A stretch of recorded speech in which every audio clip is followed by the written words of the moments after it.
नमस्कार दोस्तों, मैं अमन। आज है 20 जुलाई और चलिए जानते हैं 20 जुलाई से संबंधित कुछ इंपॉर्टेंट अपडेट्स।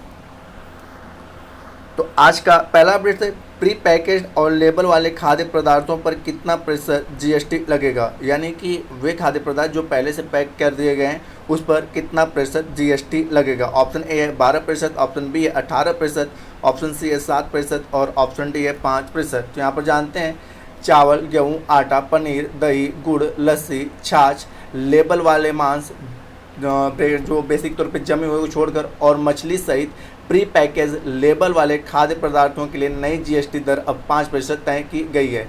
सूखे मखाना, मुरमुरे, मौसलीन का आटा, लेबल वाले मांस और मछली पर भी 5% का जीएसटी लगेगा।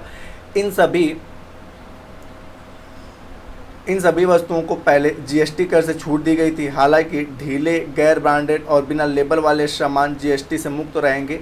जीएसटी की नई दरें 18 जुलाई 2022 से लागू हो गई है। तो यहाँ पूछा गया है कि प्री पैकेज वो चीज़ें जो पहले से पैक की कर दी गई हैं और जो लेबल वाले खाद्य पदार्थ हैं उन पर कितने प्रतिशत का जीएसटी लगेगा। तो आपका सही ऑप्शन होता है डी, 5%।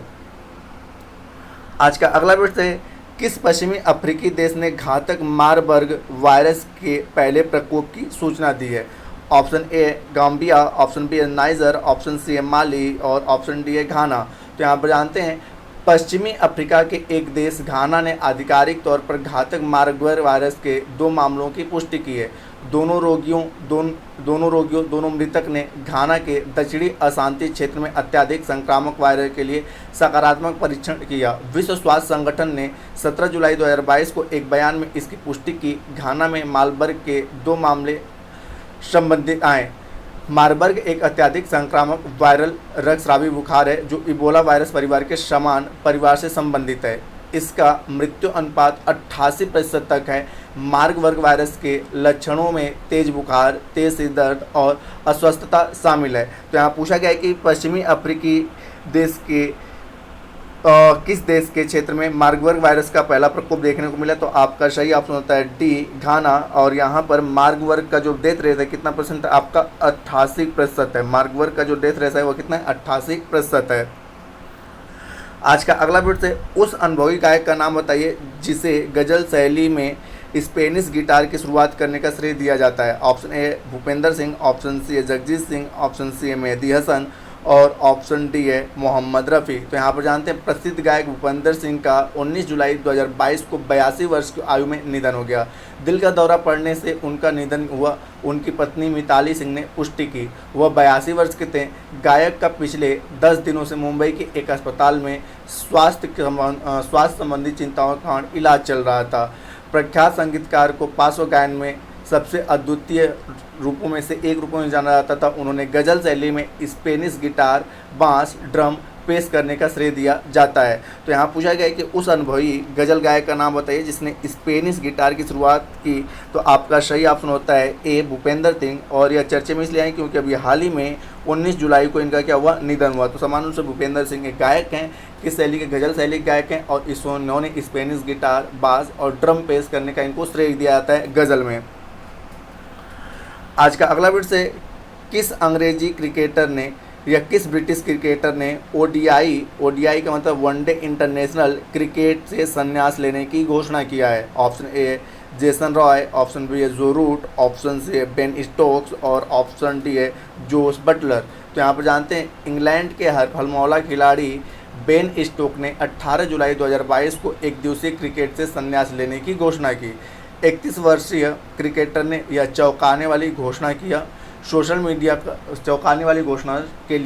सोशल मीडिया का सहारा लिया। उन्होंने कहा कि इंग्लैंड और दक्षिण अफ्रीका के बीच डरहम में पहला वनडे प्रारूप में उनका आखिरी मैच होगा। बेन स्टोक को हाल ही में इंग्लैंड की टेस्ट टीम का कप्तान बनाया गया था। उन्होंने अपने नोट में कहा कि वह टेस्ट क्रिकेट और T20 फॉर्मेट को अपना सब कुछ देंगे। तो यहाँ पूछा गया है कि वनडे इंटरनेशनल यानी कि एक दिवसीय क्रिकेट से संन्यास अभी हाल ही में किस ब्रिटिश के क्रिकेटर या इंग्लैंड के क्रिकेटर ने किया है। तो आपका सही ऑप्शन होता है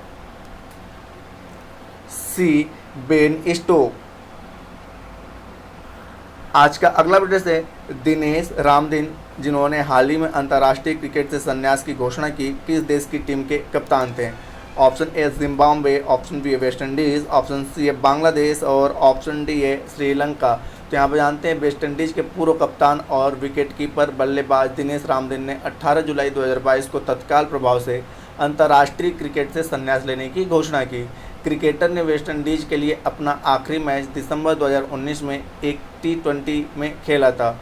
उन्होंने 74 टेस्ट, 139 वनडे, 71 T20 मैच खेले थे। उन्होंने जुलाई 2005 में श्रीलंका के खिलाफ टेस्ट क्रिकेट में पदार्पण किया था। तो यहाँ पूछा गया है कि दिनेश रामदिन किस देश के खिलाड़ी हैं जिन्होंने क्रिकेट से संन्यास लेने की घोषणा किया। तो आपका सही ऑप्शन होता है बी, वेस्ट इंडीज़। आज का अगला अपडेट है, नेशनल स्टॉक एक्सचेंज के नए प्रमुख कौन होंगे। Option A Amit Chauhan, option B Ashish Kumar Chauhan, option C है आपका सत्येंद्र जैन और ऑप्शन डी है शैलेश कुमार। तो यहाँ पर जानते हैं कि भारतीय प्रतिभूति और विनिमय बोर्ड यानी कि सेबी ने आशीष कुमार चौहान को नेशनल स्टॉक एक्सचेंज के अगले प्रमुख के रूप में नियुक्त किया है। वह वर्तमान में बॉम्बे स्टॉक एक्सचेंज के एमडी और सीईओ के रूप में कार्यरत हैं। उनका कार्यकाल नवंबर 2022 में समाप्त होने की उम्मीद है। वह नेशनल स्टॉक एक्सचेंज के प्रमुख के रूप में विक्रम लिमये का स्थान लेंगे, जिनका 5 साल का कार्यकाल 15 जुलाई को समाप्त होगा। तो यहाँ पूछा गया है कि NSE का नए एमडी और सीईओ कौन बनेंगे। तो आपका सही ऑप्शन होता है बी, आशीष कुमार चौहान। इससे पहले किसके थे, तो इससे पहले वह BSE के एमडी और प्रमुख थे और इनकी नियुक्ति किसने किया है, सेबी ने, SEBI security exchange board of India ने किया है। तो ओवरऑल नेशनल स्टॉक एक्सचेंज के नए प्रमुख कौन होंगे, आशीष कुमार। आज का अगला अपडेट है, नेल्सन मंडेला अंतर्राष्ट्रीय दिवस कब मनाया जाता है। ऑप्शन ए 17 जुलाई, ऑप्शन बी 18 जुलाई, ऑप्शन सी है 19 जुलाई और ऑप्शन डी है 19 जुलाई। तो यहाँ पर जानते हैं नेल्सन मंडेला अंतर्राष्ट्रीय दिवस हर साल 18 जुलाई को मनाया जाता है। इस दिन को औपचारिक रूप से नवंबर 2009 में स्थापित किया गया। पहला नेल्सन मंडेला दिवस 18 जुलाई 2010 को मनाया गया था। इस दिन का उद्देश्य दक्षिण अफ्रीका के पूर्व राष्ट्रपति नेल्सन मंडेला की विरासत, स्वयं सेवा और सामुदायिक सेवा के माध्यम से उनके मूल्यों का सम्मान करना है। तो यहाँ पूछा गया है कि अंतर्राष्ट्रीय नेल्सन मंडेला दिवस कितने को मनाया जाता है। तो आपका सही ऑप्शन होता है बी, 18 जुलाई।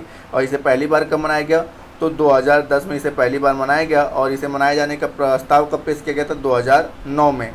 ठीक है, आज का अंतिम अपडेट है, उस पनडुब्बी का नाम क्या है जिसे हाल ही में भारतीय नौसेना ने हटा दिया है। ऑप्शन है INS Vagir, option B INS वाक्सीस, ऑप्शन सी INS सिंधुध्वज और ऑप्शन डी है INS कलावरी। तो यहाँ पर INS का पूरा नाम होता है इंडियन नेवल शिप। तो यहाँ पर जानते हैं कि INS सिंधुध्वज को भारतीय नौसेना द्वारा 16 जुलाई 2022 को 35 वर्षों की सेवा के बाद एक समारोह में सेवा मुक्त किया गया था। नौसेना का जहाज स्वदेशीकरण का ध्वजवाहक था और रक्षा क्षेत्र में आत्मवीरता हासिल करने के लिए भारतीय नौसेना के प्रयास थे। जहाज ने स्वदेशी सोनार और स्वदेशी उपग्रह संचार प्रणाली रुक्मिणी संचार शुरू किया था। इसमें एक स्वदेशी टारपीडो, अग्नि नियंत्रण प्रणाली और जड़त्वीय नेविगेशन प्रणाली भी था। तो उसमें पूछा गया है कि अभी हाल ही में किस पनडुब्बी को भारतीय नौसेना से बाहर कर दिया गया है। तो यह है आपका INS सिंधुध्वज और इसको 35 सालों बाद इसकी सेवा से मुक्त किया गया है। तो दोस्तों, पिछले सेशन में आपसे क्वेश्चन पूछा गया था कि भारत में उपराष्ट्रपति का विपक्षी पद की ओर से उम्मीदवार कौन है। तो सही ऑप्शन था मार्गरेट अल्वा। जिन्होंने भी सही उत्तर दिया उनके लिए बधाई। अब आज का क्वेश्चन है कि पहली बार नेल्सन मंडेला दिवस